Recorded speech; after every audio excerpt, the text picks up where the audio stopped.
This Family Life News podcast is made possible by the support of listeners like you. Next on the 5 o'clock report. We're locked and loaded and ready to go. It's going to come down to the United States resuming serious kinetic strikes. This regime that we are fighting does not care who you pray to. They want to kill all of us. Now, let's go to the newsroom.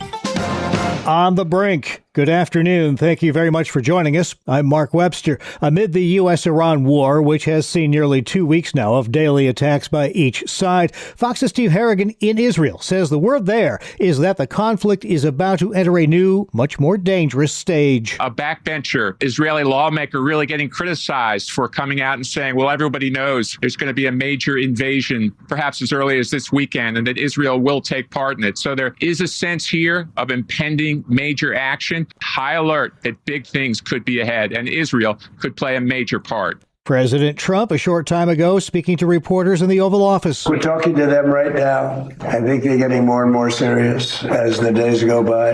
There are two ways. I consider that the smarter way, but the other is probably the easier way, doing what we're doing. And we can take that to a much higher level if we want to. We're prepared to do that. We're locked and loaded and ready to go. Former CIA station chief Dan Hoffman tells Fox, I think Iran derives their oxygen for their regime from this ongoing battle against what they call the Great Satan. And I think it's going to come down to the United States resuming serious kinetic strikes. There's also a report that the U.S. and U.K. will meet next week to try to formulate an international coalition to protect maritime shipping in the Strait of Hormuz.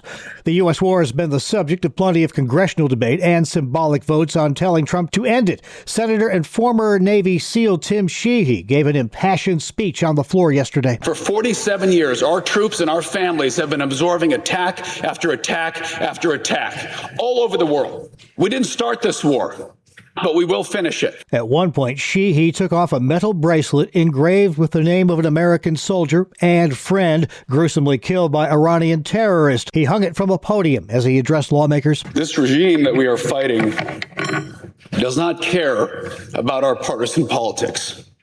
They don't care who you voted for, who you pray to, or where you live. They want to kill all of us. Some passionate words as well today from Jewish leaders in New York City, concerned about what they see as a rising tide of anti-Semitism there and the role of Democrat Socialist Mayor Zohran Mamdani in fanning the flames, pointing to a stabbing attack in which the attacker yelled "God is greatest" in Arabic before attacking two men, one of whom was Jewish. Every leader is responsible for helping shape the climate in which we all live. Jewish life in America is starting to feel like Jewish life in Europe. Armed guards, bulletproof glass, and the constant fear that yesterday's rhetoric will turn into today's assault. New York State Attorney General Letitia James stopped short of labeling the attack a hate crime. I had the opportunity to speak to the police commissioner as well as the local district attorney, and they have asked me not to draw any conclusions as a result of last night's event. And so I don't want to draw any conclusions. The city's controller says more than 170 hate crimes have been committed across the Big Apple so far this year. Back to President Trump this afternoon, he announced the buildup of several privately funded advanced nuclear reactors around the U.S., calling nuclear power an affordable, unlimited supply of energy that needs to be expanded. Also in attendance, Energy Secretary Chris Wright, who says Russia and China have taken the lead in nuclear power, that has to change.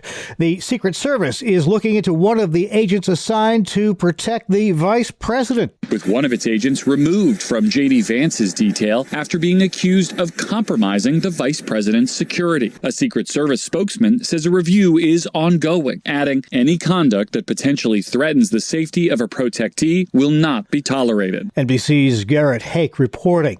Well, speaking of tight security, the rescheduled White House Correspondents' Dinner is happening this evening in the nation's capital following an assassination attempt at the original April event. White House Press Secretary Caroline Leavitt says President Trump looks forward to, quote, finishing what he started. That dinner set to take place at the Waldorf Astoria instead of the previous Washington Hilton. And some health news. The FDA has approved several controversial peptide treatments. The demand for this peptide will not disappear. Ladies and gentlemen of this panel, Pandora's box has been opened. Peptides are short strings of amino acids that can be injected or used in a spray, cream, or pill form. They're billed as an aid for weight loss, anti-aging, and helping to build muscle mass. Dr. Rachel Pasapaulik says she gets questions about them every day. What we know is that people are using these peptides, but we know that we don't have data. We have some limited animal data, but we do not have human data on the peptides that they are studying today. Previously approved peptides include popular GLP-1 medications. Still to come here on the 5 o'clock report, a recap of our top regional stories for you and highlights from today's staycation feature. All coming up after Weather with Kevin. I'm Kevin Williams, and here is your Family Life regional weather forecast. We'll see to it with high pressure control that we all enjoy a nice night tonight weather-wise and mostly a nice day tomorrow. The high will forsake us on Sunday. Moisture will increase, a disturbance will approach, and a couple of scattered showers will result, but nothing very consequential. More substantial rainfall, that's expected early next week. So the call for tonight, a beautiful moonlit evening and mainly clear and comfortable overnight. Not quite as cool as recent nights. Low temps mid-50s to low 60s. Tomorrow, ample sunshine and warm with high temps in the 80s. Could be a late day or evening shower close to Lake Erie. Sunday, clouds, some sun, and a shower here and there. High temperatures in the 80s. Thanks, Kevin. Checking the stories making news where you live across New York and Pennsylvania. Well, whoever wins the New York governor's race this fall is going to have a tough time dealing with a budget in the spring. Here's Family Life's Jeremy Miller. Governor Hochul is facing off against Nassau County Executive Bruce Blakeman to decide who will present the next budget proposal. State spending has grown exponentially, and federal changes are expected to impact Medicaid eligibility, require more frequent recertification, and change how SNAP benefits are funded. Hochul says her strategy includes slimming down parts of the state's Medicaid program that she says are bloated or wasteful.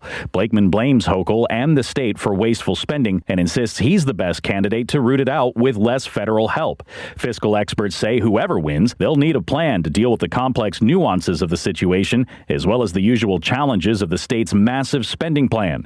Neither candidate has been receptive to the idea of raising income taxes, but Hochul has supported new taxes targeting the wealthy. Jeremy Miller, Family Life News. Thank you, Jeremy. Next to that cyclosporiasis outbreak, which has shoppers in New York and Pennsylvania buying local produce at farm stands and farmers markets and skipping the grocery store. I had one person come by and said, yeah, my husband got it. He lost 20 pounds, but he's gained it all back again, so it wasn't worth it. This nervous Pennsylvania shopper picking up a head of iceberg lettuce at a farmer's market. I don't eat salads, but my wife wanted a BLT, so I'm here buying lettuce. This man tells CBS he's more comfortable with the family farm stuff. Everything's grown locally, so when you're here, you're not worrying about where it's coming from. Farmers markets across both states are finding it hard to keep local lettuce in stock. Last week we sold out pretty fast of our lettuce. This week we've already had like a bunch of sales and market has just opened. Farmers say it is safer than a grocery store because the food hasn't sat in a box for a lengthy period to be shipped. Then there are the restaurants. Many, like the Pittsburgh Pie Guy, are taking some extra precautions to make sure the lettuce he uses in his food is safe. I do basil like this, and instead of normally this would go on when it comes out of the oven,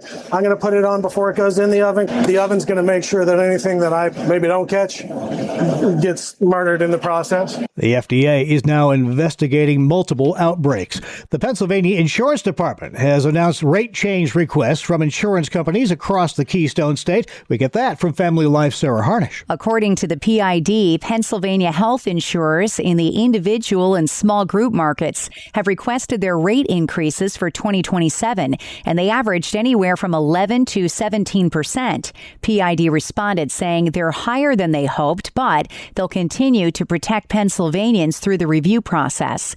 Geisinger was among the lowest for individual rate increases, requesting a 10% hike. Highmark is asking for 21%, and UPMC 15%.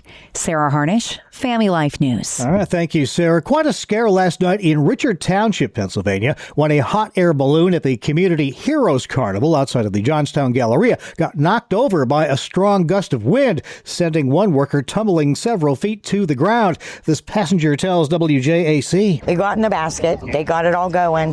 The big wind came, knocked it over. They tried to hold the balloon in place, but it couldn't. So the wind just took it all and took our basket, tipped it over, and we all slid to the ground. 3 people wound up being taken away by ambulance, one with a head injury, the others with facial lacerations. Well, some say it's the future of general aviation, electric-powered airplanes. One cutting-edge electric plane made a short stopover at the Erie International Airport last night. North Coast Air owner Grayson Patterson tells Jet TV. Geographically, where we're located, as everyone in Erie knows, the proximity to Buffalo and Cleveland, and also as well being far north without going into Canada, it allows the diagonal crossing when they're talking about starting in the northeast and heading out west. The unusual plane was making a pit stop on its way back from the famed Oshkosh Air Show in Wisconsin. Up next, highlights from today's staycation feature. Hear the name Williamsport. Odds are pretty good you'll think of Little League Baseball since it was born there and hosts the annual Little League World Series. I spoke with Adam Thompson, executive director of the World of Little League Museum there. Why is Little League Baseball synonymous with Williamsport, Pennsylvania? How did it all get started? In 1939, a gentleman named Carl Stutz started the program with the idea of having a youth baseball program for children. Really, it just started with 3 teams in 1939. After that first year, what they decided to do was, let's do another season. By then, people kind of bought into the program, so another team was added. Throughout the town of Williamsport, people came up to Carl and they said, we see what you're doing. How do you set this thing up? So he would go and he would show them how to set up the Little League program in their neighborhood. By 1947, what they decided to do was kind of a tournament. They called it the National Tournament. Most of the teams were from the area here, with the exception of one team from New Jersey. So they played the National Tournament, which essentially became known as the Little League World Series. In 1948, Carl actually went out and he reached out to a company called U.S. Rubber. He asked if they would be interested in sponsoring the tournament. They said yes. They really helped promote the Little League program. So in 1948, a little film was made, and that little film kind of showed the highlights of the Little League National Tournament, as well as what the Little League program was about. And towns could actually request this film then. After that, Little League went from 300 teams to like 2,000 teams, and it just kept on growing each year after that. It was like the version of going viral back then, I guess. Yeah. It's a little bit different. It wasn't like on social media where you can watch a video. You had to go to a movie theater and see it. In the 1960s, Little League started to appear on ABC's Wide World of Sports, which was a staple of Saturday afternoons on ABC. That really helped boost it as well to really kind of give it that national name that what it is today. Mm-hmm. In the 1970s, the movie The Bad News Bears came out, which was funny, but probably not a really good reflection of what Little League Baseball is really all about. Yeah, definitely that wasn't a Little League program. But there's been other baseball movies that have made, too, that capture a little bit of that youth baseball program that we know today. Mm-hmm. Fast forward to today, growing up in the 60s, 70s, all that time we talked about, baseball was pretty much the undisputed American pastime. It's what it was called. Now there's competition for the attention of young athletes. Travel hockey, lacrosse, soccer, the list goes on. How does it fit into the whole tapestry of American youth sports now? It's still the largest youth program for sports. And the most important thing is it really is a community program. Your parents are your coaches. The umpires are usually people in your neighborhood. It's a way for parents to gather, and go support the players. So it's still the number one as far as I'm concerned. Highlights from today's Staycation episode. You can hear the entire feature and all of our Family Life original news features at Apple Podcast, YouTube, Spotify, and FamilyLife.org. This is the 5 o'clock report on Family Life. Jesus once asked, "Which of you desiring to build a tower does not first sit down and count the cost?" Hi, I'm Rob West with today's Faith and Finance Minute. In Luke 14, Jesus is ultimately talking about the cost of discipleship. Following him is not casual. It requires surrender, sacrifice, and a willingness to entrust everything to him. But the image he uses is financial. Before a builder begins, he sits down, considers the cost, and asks whether he can finish. That principle matters for stewardship, too. Wise financial decisions are rarely made in haste. Whether you're taking on debt, buying a home, changing careers, or making a major financial commitment, slow down, pray, seek counsel, and count the cost. Discover the best Christian financial articles, podcasts, and videos by visiting our website, faithfi.com, or by downloading FaithFi, Faith and Finance from your app store. Thank you, Rob. Finally at 5. Can I take your order? Welcome to McDonald's. May I take your order? Fries burger, please! Better burger, better price. Get ready for a carload of flavor. Well, maybe you're listening to this in line at a drive-thru. Perfect timing, because this is National Drive-Thru Day, that very American way of grabbing coffee or a meal on the go. But the concept actually began with banking. The City Center Bank in Syracuse opened the first drive-thru bank in 1928. The first burger drive-thru, Red's Giant Hamburger in Missouri, 1947. But it wasn't until 1975 that McDonald's opened its first drive-thru in Arizona. By then, the concept had become so popular that it began to influence automotive design. In 1983, car makers began adding cup holders to give all those drive-thru customers some way to keep all that stuff from spilling all over the place. Sometimes it spills anyway. And that's the world we live in for Friday, July 24th, 2026. Thank you again for joining us. Have a blessed weekend. I'm Mark Webster, Family Life News. Thank you for listening to this Family Life News podcast. If you've been encouraged by what you've heard, please share it with others and click the subscribe button to automatically receive future episodes. Family Life is a listener-supported ministry. Podcasts like this are made possible by your financial partnership. Find out more at familylife.org.